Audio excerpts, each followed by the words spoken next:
Hello friends. आज हमारी second class है कंज्यूमर इक्विलिब्रियम की। ठीक है, जैसा कि हमने बोला था हम DFCCIL का पूरा कोर्स फ्री में लॉन्च करेंगे अपना। तो ये हमारी उसकी सेकंड क्लास है आज की। अब देखो क्या था कि इससे पहले हमने पढ़ा था कि हमारी किस तरीके से दो अप्रोचेस थी कंज्यूमर को सेटिस्फाई करने की। यूटिलिटी हमने पढ़ी थी उसमें। ठीक है, थोड़ा मतलब हार्ड या कहूँगा थोड़ा बड़ा टॉपिक है, तो उसको हमने कवर किया था। अब पार्ट 2 में हम लोग अपनी जो है इंडिफरेंस का वेब अप्रोच है उसको कंप्लीट करेंगे। और मैंने आपको कुछ क्वेश्चंस भी दिए थे, हम लोग उनको ही पढ़ेंगे। ठीक है, पार्ट 1 अगर नहीं देखा अभी तक तो कोई फ़ायदा नहीं इस वाले पार्ट को देखने का। आप प्लीज़ उस वाले पार्ट को देखिए और उसका लिंक जो है वो नीचे डिस्क्रिप्शन बॉक्स में है। और उससे पहले भी हमने इंट्रोडक्शन टू इकोनॉमिक्स से स्टार्ट किया था अपना, तो उनको भी देखिए। उनका भी मैं लिंक इसमें डिस्क्रिप्शन बॉक्स में नीचे दे दूँगा। ठीक है, चलो अब हम स्टार्ट करते हैं अपने क्वेश्चन के साथ। तो फर्स्ट क्वेश्चन हमारा क्या कहते हैं, which of the following is true with respect to the cardinal approach. Cardinal approach के हिसाब से कौन सा चीज़ इनमें से सही है। तो यूटिलिटी अप्रोच है ये, या न्यूमेरिकल वैल्यू है, या फिर इनडिफरेंस का अप्रोच है। ठीक है, तो इसका आंसर है D, both A and D B. फिर हमारा आता है कि the M U falls to zero then when there is. ठीक है, एम यू फॉल कब करेगा जीरो को। देखो मैंने आपको बताया था जिस तरीके से कि टी यू कुछ इस तरीके से काम करता है। ठीक है, और ये हमारा होता है जो एम यू कुछ इस तरीके से काम करता है। मतलब जब ये हमारा सेचुरेशन पॉइंट पे होता है तब क्या होता है, हमारा एम यू जो होता है वो क्या होता है, ज़ीरो पे आता है। ठीक है, तो ये हमारा टी यू है, ये हमारा एम यू है। आप क्या कहते हैं, M U falls to zero. M U zero पे कब आया, जब हमारा जो टी यू है वो किस पे है, सेचुरेशन पॉइंट पे है। तो इसका आंसर क्या है, ए। ठीक, और जब टी यू हमारा जब हमारा टी यू जब स्टार्ट करता है इंक्रीज करना, तब हमारा क्या करता है, एम यू क्या करता है, एम यू फॉल करना स्टार्ट कर जाता है। ठीक है, और जब हमारा टी यू जो है वो डिक्रीज करना स्टार्ट करता है तो हमारा एम यू क्या करता है, वो नेगेटिव हो जाता है। ठीक है, इतनी चीज समझाई। The correct formula to calculate T U is कौन सा था, B, M U one plus M U two. मतलब जितने भी हमारे मार्जिनल यूटिलिटीज़ हैं उनको जब हम समेशन करते हैं तो हमारा क्या आता है, तो हमारा टी यू निकल के आता है। ठीक है, और एम यू का ही फॉर्मूला था, मैंने आपको बताया था। ठीक है, ये चीज़ क्लियर हुई होंगी तीनों आंसर क्वेश्चन। अब हम आगे चलते हैं हमारे इंडिफरेंस कर्व अप्रोच पे। तो इंडिफरेंस कर्व अप्रोच हमारी क्या कहती है, ऑर्डिनल यूटिलिटी अप्रोच होती है। ये जो हमारी वाली पुरानी जो थी कि हमको एक कार्डिनल अप्रोच कि हमको एक न्यूमेरिकल वैल्यूज में ले सकते हैं, ठीक है, उसको एक खारिज कर देती है। कहती है कि भाई आप कभी भी किसी भी सेटिस्फेक्शन को न्यूमेरिकल वैल्यूज में नहीं लेके आ सकते। आप हाँ, एक काम आप कर सकते हो कि आप उनकी कुछ रैंकिंग कर सकते हो। ठीक है, क्योंकि यूटिलिटी को कभी भी न्यूमेरिकल वैल्यूज में कवर करना पॉसिबल नहीं है। यूटिलिटी का मतलब है कंज्यूमर का सेटिस्फेक्शन लेवल। ठीक है, तो अब उसके बाद में क्या करता है, the indifference curve approach shows different combinations of two goods that yield the same level of utility और सेटिस्फेक्शन टू द कंज्यूमर। ठीक है, तो इंडिफरेंस कर्व हमारा ये कहता है कि अब हम इंडिफरेंस कर्व नहीं बोलेंगे, इसको आईसी कर्व नाम से भी जाना जाता है, तो हम इसको अब आईसी कर्व बोलेंगे। ठीक है, तो आईसी जो हमारा होता है, आईसी अप्रोच ये बोलती है कि हम कोई भी कंज्यूमर जो है वो हम उसकी तब वैल्यू को मेज़र कर सकते हैं जब कोई भी वो दो ऐसी यूनिट्स को कंज्यूम कर रहा है जो कि सेम लेवल ऑफ सेटिस्फेक्शन उसको दे रही हैं। सेम लेवल ऑफ सेटिस्फेक्शन कैसे दे सकते हैं, आपके पास में एक एप्पल है, एक ऑरेंज है। ठीक है, दोनों ही आपके फेवरेट हैं, एप्पल एंड ऑरेंज दोनों आपके फेवरेट हैं। अब आप कुछ यूनिट एप्पल की कंज्यूम करते हो, कुछ यूनिट आप ऑरेंज की कंज्यूम करते हो। समझ में आई चीज़ कि different combinations of two goods को शो करता है कि कुछ आप यूनिट्स एप्पल की कंज्यूम कर रहे हो, कुछ यूनिट्स आप ऑरेंजेस की कंज्यूम कर रहे हो। तो यही कॉम्बिनेशन है कि जब आप एप्पल की, क्योंकि आपके इसमें देखो लिमिटेड फंड है। मैंने आपको बताया इकोनॉमिक्स में क्या चीज़ होती है कि हमारे पास में फंड जो हमेशा कितना है, लिमिटेड है। कभी हमारे पास अनलिमिटेड फंड नहीं होता। ठीक है, तो आपके पास में मतलब मान लो कि 5 ही आपके पास में पैसे, मतलब 10 चीज़ें खरीदने के लिए पैसे हैं आपके पास में। ठीक है, तो आप क्या कर सकते हो, या तो आप 5 एप्पल ले लो।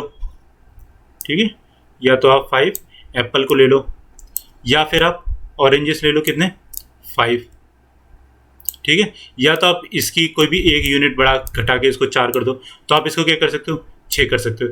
या फिर आप इसको 6 कर सकते हो। ठीक है, इसमें आपने एक एडिशन कर दिया, और इसको आप 4 कर सकते हो। तो इस तरीके से आपके पास मतलब डिफरेंट कॉम्बिनेशंस बनते हैं। ठीक है, या तो आप 5-5 खरीदो, आप 6-4 खरीद लो, 4-6 खरीदो, 2-8 खरीदो, लेकिन आपका जो लेवल ऑफ सेटिस्फेक्शन रहेगा वो क्या रहेगा, सेम रहेगा। तो यही चीज़ जो है हमारी आईसी कर्व, इसी को आईसी अप्रोच जो है हमारी, वो इसी को आगे हम देखते हैं कि किस तरीके से फॉलो करती है। एक मतलब जिसको हम ये कहते हैं कि कंज्यूमर की जो प्रॉब्लम है चीज़ों को चूज़ करने के लिए, उसको किस तरीके से सॉल्व करती है। ठीक है, इकोनॉमिक्स का काम ही यही है कि जितनी हमारी प्रॉब्लम्स हैं उनको सॉल्व करना। तो आईसी कर्व देखो कुछ इस तरीके का होता है। ये जो है हमारा, ये हमारा आईसी कर्व है। ठीक है, और इसमें हमारा goods, quantity of good Y है and quantity of good X. ठीक है, आप इसको ऑरेंज ले लीजिए या फिर इसको आप एप्पल ले लीजिए। ठीक है, जब आप कुछ भी गुड्स का कॉम्बिनेशन ऐसे कंज्यूम करोगे तो यहाँ पे कुछ इस तरीके से ग्राफ्स बनते हैं। ठीक है, कि मतलब आप इस वाली यूनिट का कुछ पार्ट कंज्यूम करोगे, कुछ इसका पार्ट कंज्यूम करोगे, कुछ इसका, कुछ इसका। अब देखो जैसे आप इसका वाला घटाते जाओगे तो उस टाइम पे इसका वाला जो कंज्यूम का जो पार्ट है वो बढ़ता जाएगा। वहीं आप अगर आप देखो तो आप इसका कम करो तो इसका जो कंज्यूम का पार्ट है वो बढ़ जाएगा। क्यों? क्योंकि मैंने आपको बताया कि हमारे पास जो सोर्स है वो क्या है, लिमिटेड है। ठीक है, सोर्स हमेशा इकोनॉमिक्स में क्या रहेगा, फंड का जो सोर्स है वो हमेशा लिमिटेड ही रहेगा। ठीक है, ऐसा नहीं ना कि अनगिनत पैसा है भाई कि आप कितने भी एप्पल्स खरीद लो, कितना भी ऑरेंजेस खरीदो, ऐसा नहीं है। ठीक है, और ये दोनों आपको क्या है, सेम लेवल ऑफ सेटिस्फेक्शन देते हैं। अब देखो मैं आपको बहुत ज़्यादा डीप में जाके नहीं बताऊंगा कि चीज़ें क्यों हैं ऐसी, क्या है, क्यों है, क्योंकि अगर मैं इसको डीप में जाके बताने लगे तो इकोनॉमिक्स बहुत बड़ा सब्जेक्ट है। तो आप बस इतनी सी चीज़ याद रखो कि इंडिफरेंस कर्व क्या करता है, कॉम्बिनेशन ऑफ टू गुड्स को शो करता है, जो क्या करता है, सेम लेवल ऑफ सेटिस्फेक्शन देता है एट डिफरेंट लेवल्स। छोटी सी डेफिनेशन है कि आपके पास में दो कोई भी गुड्स हैं, आप उसमें से दो सेटिस्फेक्शन, मतलब आपकी सेटिस्फेक्शन लेवल जो है वो क्या रहता है, कंबाइंड रहता है। और आपके उसमें एप्पल है एंड ऑरेंजेस है। आप कुछ भी याद मत रखो, चलो मैं आपको बोलता हूँ, कुछ भी याद नहीं। एप्पल देखो, ऑरेंज देखो, आपके दोनों ही फेवरेट हैं। जब आप 10 एप्पल्स, आपके पास में टोटल 10 क्वांटिटी खरीदने की चॉइस है, तो आप 5 एप्पल खरीद सकते हो, 5 ही आप ऑरेंजेस खरीद सकते हो। बट जब आप 4 ऑरेंजेस खरीदते हो तो आप कितने एप्पल खरीद सकते हो, 6। तो क्या हुआ, डिफरेंट कॉम्बिनेशंस बनते हैं। और यही कॉम्बिनेशन को शो कौन करता है, हमारा इंडिफरेंस कर्व जो है हमारा, यही जो हमारे कॉम्बिनेशंस हैं डिफरेंट उनको शो करता है। अब फीचर्स ऑफ इंडिफरेंस कर्व, ये सबसे ज़्यादा इंपॉर्टेंट होता है। ठीक है, आईसी कर्व में ये हमारे फीचर्स क्या होते हैं। तो देखो इसमें क्या होता है कि indifference curve slope downward to the right. ठीक है, राइट की तरफ हमारा डाउनवर्ड होता है, ये हमारा लेफ्ट है और ये हमारा राइट है। ठीक है, तो इस तरफ क्या होता है, डाउनवर्ड होता है। ठीक है, indifference curve shows, indifference curve to the right represents a higher level of satisfaction. मतलब अगर ये इस तरीके का कर्व बन रहा है तो ये क्या करता है, ये higher level of satisfaction show करता है। ठीक है, किसी भी गुड्स के लिए। फिर उसके बाद में क्या कहता है, indifference curve can not intersect each other. Indifference curve जो होते हैं वो कभी भी इस तरीके से नहीं बन सकता। ठीक है, ये चीज़ आप याद रखो। फिर क्या कहता है हमारा, indifference curve will not touch the axis. मतलब इस तरीके से नहीं बनेगा। क्यों नहीं बनेगा इस तरीके से, क्योंकि combination of two goods show कर रहा है जो सेम लेवल ऑफ सेटिस्फेक्शन दे रहे हैं। अगर आपने 10 के 10 एप्पल खरीदे तो आप ऑरेंज का सेटिस्फेक्शन लेवल कैसे मेजर करोगे भाई, आपको दोनों गुड्स का मेजर करना है ना। तो अगर या तो आपने गुड्स में एप्पल ज़्यादा खरीद लिया या फिर आपने ऑरेंज ज़्यादा खरीद लिया, तो आप दोनों में से कोई भी अगर एक प्रोडक्ट आप 10 कर देते हो तो आप दूसरे वाले को तो सेटिस्फेक्शन लेवल मेजर ही नहीं कर सकते। तो इसके लिए कभी भी ये एक्सिस को टच नहीं करेगा, मतलब वो जीरो कभी भी दूसरा गुड नहीं होगा, भले ही वो 1 हो जाए बट वो जीरो नहीं होगा। Indifference curve are convex to the origin. ठीक है, ये चीज़ याद रखना कि कॉन्वेक्स टू द ओरिजिन है। ठीक है, समझ में आया कि इंडिफरेंस कर्व की क्या क्या था। अब मैं आपको एक बार फिर से रिवाइज करा दूँ इंडिफरेंस कर्व कैसे कैसे है। ठीक है, ये हो गया हमारा, और हमारा इंडिफरेंस कर्व होता है इस तरीके से बनता है।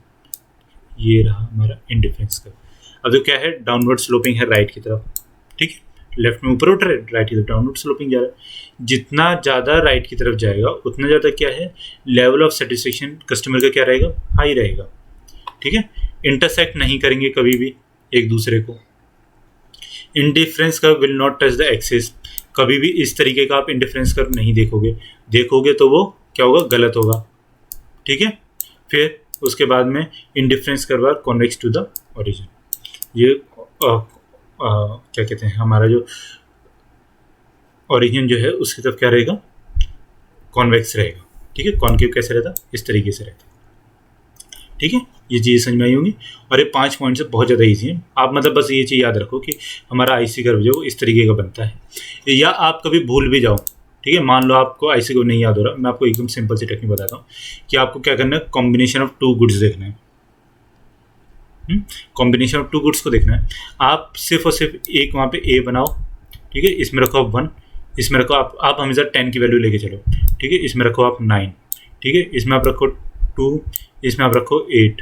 ठीक ठीक है। इस तरीके से आप बनाते जाओ, लेकिन बाद में जब आप कभी भी ग्राफ ये बनाओगे तो ये कुछ इस तरीके से मतलब आपको शो करेगा ग्राफ जो है कॉम्बिनेशंस, ठीक है। और जब आप इन कॉम्बिनेशंस को मिलाओगे इसमें तो ये क्या रहेगा, ये इस तरीके से बन जाएगा बस भाई आपको। और इसी में एक एक चीज़ है, देखो कॉन्वेक्स टू द ओरिजिन हो गया, ठीक है। एक्सिस को टच नहीं करेगा क्योंकि हमको पता है हमको जीरो कभी रखनी नहीं है। Can not intersect each other, ये भी हमको पता लग गया। Higher level of satisfaction right की तरफ जब जाएगा, और स्लोप टूवर्ड्स डाउनवर्ड्स, राइट की तरफ क्या रहेगा, इसका स्लोप डाउनवर्ड स्लोप रहेगा। समझ में आ गई चीज़ें, ठीक है। रट्टा भी मारने की कोई जरूरत नहीं है, बस आप 10 पॉइंट्स का याद रखो, 10 में, और इसमें 10 ही हम अपने गुड्स को खरीद सकते हैं। तो उसमें हमने अपने 5 से स्टार्ट करो, 5 एप्पल खरीदे, 5 ऑरेंजेस खरीदे, फिर उसके में किसी में भी एक में वैल्यू एडिशन करते जाओ, किसी में भी एक में बढ़ाते जाओ, ठीक है। इतना सा बस पॉइंट है, आपको याद करने की जरूरत भी नहीं है इसको। फीचर्स ऑफ इंडिफरेंस करो, अब बस यही चीज़ें देखो कि हमको किस तरीके से ग्राफ बना सकते हैं।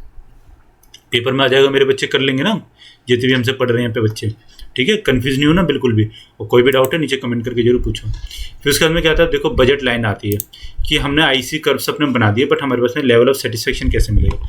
देखो इक्विलिब्रियम एक पॉइंट होता है कस्टमर का, इकोनॉमिक्स में बहुत ज़्यादा यूज होता है। तो इक्विलिब्रियम जो पॉइंट होता है ना, उसका मतलब ये होता है कि उस वाले पॉइंट पर जाके कस्टमर को सबसे ज़्यादा सेटिस्फेक्शन मिलता है, ठीक है। तो एक बजट लाइन होती है, बजट लाइन रिप्रेजेंट करती है कि कस्टमर को कितना ज़्यादा सेटिस्फेक्शन मिला है। हमारा आईसी जो ये देखो एक आईसी मैप होता है, तो आईसी मैप क्या होता है, आईसी मैप कुछ नहीं, आईसी मैप होता है कि मतलब डिफरेंट आईसी कर्व जो होते हैं उसको जब कंबाइन कर दो आप, जैसे देखो इस वाले में IC1 आईसी कर्व 1 है, IC2 है, IC3 है, IC4 एंड IC5 है। जब हमने इन सबको कंबाइन कर दिया तो ये हमारा क्या बनता है, ये हमारा आईसी मैप बन जाता है, ठीक है। तो हमारा आईसी मैप बन गया, बस पेपर में आएगा। आईसी मैप क्या होता है, different combinations of IC approach IC curves are called IC map, ठीक, इतना सा चाहिए। अब देखो बजट लाइन बताता हूँ आपको। तो बजट लाइन का क्या मतलब होता है कि हमारे पास में बहुत सारे आईसी होते हैं, मतलब कि आईसी मैप हो गई है, तो उसमें से एक हम ऐसी एक मतलब अपनी लाइन डालते हैं, ठीक है, जो कि हमारा स्लोप भी होता है बजट उसका इंडिफरेंस कर्व का। तो यहीं पे जहाँ पे ये बजट लाइन हमारी टच कर जाए, इसको जितना भी हमारा इसमें बजट है उसके हिसाब से बजट लाइन जो हमारी टच कर जाएगी फंड के हिसाब से, क्वांटिटी हमने जितनी कंज्यूम करें, ठीक है, वही हमारा इक्विलिब्रियम पॉइंट कहलाता है। मतलब जब हमारा कंज्यूमर जो है वो इस पॉइंट पे आके कंज्यूम करता है तो वो इक्विलिब्रियम रहता है, मतलब कि वो इक्वल अमाउंट ऑफ एप्पल भी कंज्यूम करेगा और इक्वल अमाउंट ऑफ ऑरेंजेस भी कंज्यूम करेगा। मतलब उसका जो सेटिस्फेक्शन लेवल है, यूटिलिटी है, वो बहुत ज़्यादा हाई पहुंच जाती है इस वाले लेवल पर इक्विलिब्रियम पे आके, ठीक है। इतना सही है बस आईसी कर, और इसमें कुछ नहीं है ज़्यादा। तो आपको चीज़ें समझ में आई होंगी, कुछ भी रट्टा मारने की जरूरत नहीं है, बिल्कुल समझने की जरूरत है कि हमने कैसे कैसे समझाया। और कुछ भी डाउट है नीचे पूछो। आगे है difference between utility approach and IC approach. तो यूटिलिटी अप्रोच हमारी क्या कहती है, ये हमारी कहती है कि हमारा कितना भी नंबर है, जो भी कोई हमारी सेटिस्फेक्शन लेवल है, उसको हम क्या कर सकते हैं, काउंटेबल नंबर्स में मेज़र कर सकते हैं, ठीक है। कि हमारे पास में जो है यूटिलिटी हमारी हाई रहेगी, कि हमने 8 हमको मिली छोले भटूरे खा के, जिसमें आपको लास्ट वाली क्लास में बताया था, ठीक है। 8 मिली, 4 मिली, 21 मिली, फिर किस तरीके से हमारी नेगेटिव गई, ठीक है। तो यूटिलिटी हमारी अप्रोच ये कहती है। फिर उसी टाइम पे हमारे कार्डिनल ऑर्डिनल अप्रोच क्या कहती है, आईसी कर्व अप्रोच, कि सेटिस्फेक्शन लेवल को कभी भी हम नंबर में मेजर नहीं कर सकते, हालांकि हम उनकी एक रैंकिंग कर सकते हैं। जिसमें कि आईसी अप्रोच ये कहती है कि हम कभी भी कंज्यूमर जो है सेटिस्फेक्शन, और ये बिल्कुल मतलब जाहिर सी बात है कि हम कभी भी किसी भी सेटिस्फेक्शन लेवल को नंबर में मेज़र नहीं कर सकते। मुझे छोले भटूरे खा के कितना मज़ा आया मुझे कभी नहीं पता लगे, भाई मुझे 10 मज़ा आया, 20 मज़ा आया, 50 मज़ा आया, ठीक। मैं तो कहता हूँ मुझे 1000 मज़ा आया, क्योंकि मुझे तो और सब चीज़ों से ज़्यादा टेस्टी लगती है वो चीज़, ठीक है। फिर उसके बाद में क्या कहता है, utility is measured based on utils. जैसे मैंने आपको बताया था कि सेंटीमीटर किसी भी मीटर या किलोमीटर हम जैसे डिस्टेंस को मेजर करने के लिए करते हैं, उसी तरीके से हम लोग यूटिलिटी को मेजर करने के लिए यूटिल्स का यूज़ करते हैं, ठीक है। Utility is rank based on satisfaction level, ठीक है। सेटिस्फेक्शन लेवल पे ये बेस्ड होती है आईसी अप्रोच। फिर इट इज़ लेस प्रैक्टिकल, जैसा मैंने आपको बताया कि हम कभी सेटिस्फेक्शन को अपने नंबर में मेज़र नहीं कर सकते। और आईसी कर्व क्या है वहीं पे, it is more practical and sensible, ठीक है। इतना सा था बस। और देखो अगर आप हमारे चैनल पर नए हो तो हमारे चैनल को लाइक करो और सब्सक्राइब करो हमारे चैनल को, और प्लीज़ अगर आपको वीडियोस अच्छी लगती हैं, कोर्स अच्छा लगता है, तो आप इस वाले चैनल को शेयर करो, अपने दोस्तों को भी बताओ कि वो भी इस वाले चैनल पे आके हमारी वीडियोस को देख सकते हैं। और किस तरीके से हम पूरा एक फ्री बैच लॉन्च करवा रहे हैं, जहाँ पे लोग डिफरेंट टाइप से आपसे अमाउंट्स लेंगे, ठीक है। और आज की वीडियो यही है, हमने अपने दोनों पार्ट्स को इसमें कंज्यूमर बिहेवियर को कंप्लीट किया। अब देखो हमारी नेक्स्ट जो वीडियो ना बहुत ज़्यादा इंपॉर्टेंट है। अगर जो बच्चा ये दोनों पार्ट्स को स्किप करेगा, इंट्रोडक्शन टू इकोनॉमिक्स को और इसको, उसको थ्योरी ऑफ डिमांड समझ में थोड़ी कम आएगी, क्योंकि थ्योरी ऑफ डिमांड में आईसी कर्व जो हमारी ऑर्डिनल जो अप्रोच है उससे काफ़ी ज़्यादा यूज़ होता है। ठीक, और बहुत ज़्यादा ईजी है भाई थ्योरी ऑफ डिमांड, और बहुत ज़्यादा इंटरेस्टिंग भी है। मैं आपको आपकी रियल लाइफ से बताऊंगा कि आप किस तरीके से उसको कवर कर सकते हो, कि मतलब आप सोचोगे, और याद करने की, रट्टा मारने की कुछ भी जरूरत नहीं है ना, याद करने की जरूरत है। प्रैक्टिकल में आपको पॉइंट्स ऐसे बताऊंगा मेरी क्लासेस में कि आपको लगेगा अरे वाह, और आप मतलब घर पे बैठ के अपने ऊपर उस चीज़ का थ्योरम का एप्लीकेशन कर सकते हो। ठीक है, आई होप आपको ये सब चीज़ें वीडियो अच्छी लग रही होंगी, और आप लोग इसके नीचे डिस्क्रिप्शन बॉक्स में जाके पार्ट 1 की वीडियो देख सकते हो अगर आप डायरेक्ट इस पे आ गए हो तो। ठीक है, okay, thank you so much.